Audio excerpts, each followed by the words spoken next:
ఆస్తి ముఖ్యం అనుకుంటున్నావుగా, ఉంచుకోవే, నెత్తిని పెట్టుకుని ఊరేగు. అమ్మమ్మ గారు రాసిచ్చిన ఆస్తి మొత్తం ఒకెత్తైతే అమ్మమ్మ గారు ఒకెత్తు. దైవాన్ని దూషించిన వాళ్ళు, మనుషుల్ని ద్వేషించిన వాళ్ళు బాగుపడరు అనేదానికి రేపటి రోజున నువ్వే సాక్ష్యంగా నిలుస్తావు.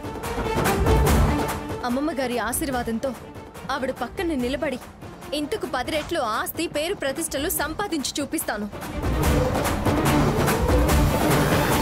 మేము ఆ స్థాయికి ఎదిగేలోపు నువ్వు అధమ స్థాయికి దిగజారిపోతావే. మనుషులు, మమతలు ముఖ్యమని గుర్తుంచుకో. ప్రేమానురాగాల కోసం పరితపించే రోజు నీకు తప్పకుండా వచ్చి తీరుతుంది. ఆ రోజు రాకపోతే నేను నా పేరు మార్చుకొని నీ కాళ్ళు పట్టుకొని నిన్ను క్షమాపణ అడిగి అనామకంగా బతుకుతాను. జరగబోయేది అదే. నువ్వేదో నువ్వుల గింజలతో, తులసాకులతో నూనెలు తయారు చేస్తూ అదేదో పెద్ద ప్రోడక్ట్ అని విర్రవీగుతున్నావు. వాటి బతుకు తేలుస్తా, నీ బతుకు సాగకుండా చేస్తా. అప్పుడు డబ్బు ముఖ్యమో కాదో నీకు తెలిసొచ్చేలా చేస్తా. ఏ ధైర్యంతో నువ్వు ఛాలెంజ్ చేస్తున్నావో ఆ ధైర్యమే నీకు లేకుండా చేస్తా. నీ నమ్మకాలు అపనమ్మకాలని నిరూపిస్తా. మానాభిమానాలు లేని దానివి, దాని ఆత్మాభిమానాన్ని నువ్వు జయించలేవే. అందర్నీ వద్దనుకొని నువ్వేం పాముకుంటావో, నువ్వేం బాగుపడతావో నేను చూస్తానుగా. చేతనైంది చేసుకోండి, అంతేగాని నా వాకిట్లో నిలబడి వాదన చేయకండి. వెళ్ళండి అవతలకి.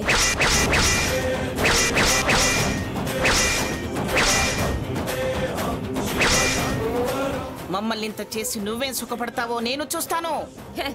ముందు కష్టపడడం నేర్చుకోండి, అప్పుడు నా అవసరం ఎంతో అర్థం అవుతుంది. మీ శాపాలు, శాపనార్థాలు నన్నేం చేయవు. మీ సామాన్లు అవతలేయండి. హలో సీత, పోషించుకో. ఇదిగో ఇక్కడ తేరగా తిన్నట్టు కాదు. తెగబడిన దానా, వీధికెక్కుతానని బెదిరిస్తున్నావా? నీ బతుకునేలా వీధిన పడేయాలో నాకు తెలుసే. ఈ మంగమ్మ శక్తి సామర్థ్యాలనే సవాలు చేస్తావా? పోయిన పరుగు గురించి ఆలోచిస్తూ ఆగుతున్నాను గాని నీలా వీధికెక్కటం ఇష్టం లేదని తగ్గాల్సి వస్తుంది. లేకపోతే తోలు ఒలిచి నార తీసేదాన్ని. చాలే ఆపమ్మా. నార తీస్తుందట, నార. మాట తప్పుతున్నా అన్నాను, వదిలేస్తా.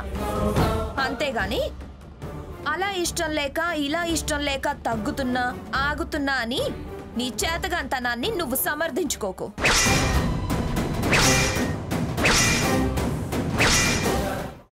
అమ్మా, అలాంటి వాళ్ళది నిజమైన ప్రేమ కాదు, అది వ్యామోహం. ఎగ్జాక్ట్లీ చిన్నత్త, నిజంగా ప్రేమించుకున్న వాళ్ళు అలా చేయరు. ఎంత మనసు విరిగిపోతే కన్న కూతుర్ని పట్టుకొని మా దృష్టిలో చచ్చిపోయా ఉంటుందా తల్లి? అది సరే అమ్మా, తన కూతురుతో తన మాట అనేటప్పుడు ఆమె మాటల్లో వ్యథ, కళ్ళల్లో బాధ గమనించావమ్మా? పెద్దబాబుకు బర్త్డే విషెస్ చెప్పు కూడా వెళ్ళాం కదా. ఊరికే ఎలా కాలిపోతుంది? మంట పెడితేనో పడితేనో తగలబడుతుంది.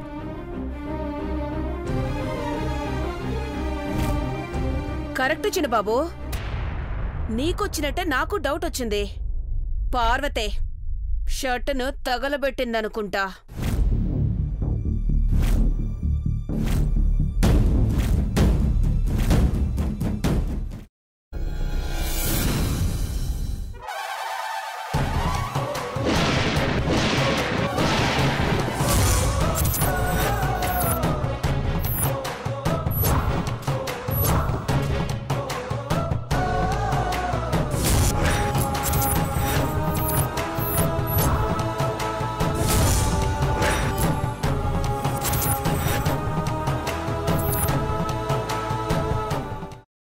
వేసుకున్న తర్వాత పొట్టు తీసేసి చాప్ చేసి పక్కన పెట్టుకోవాలి.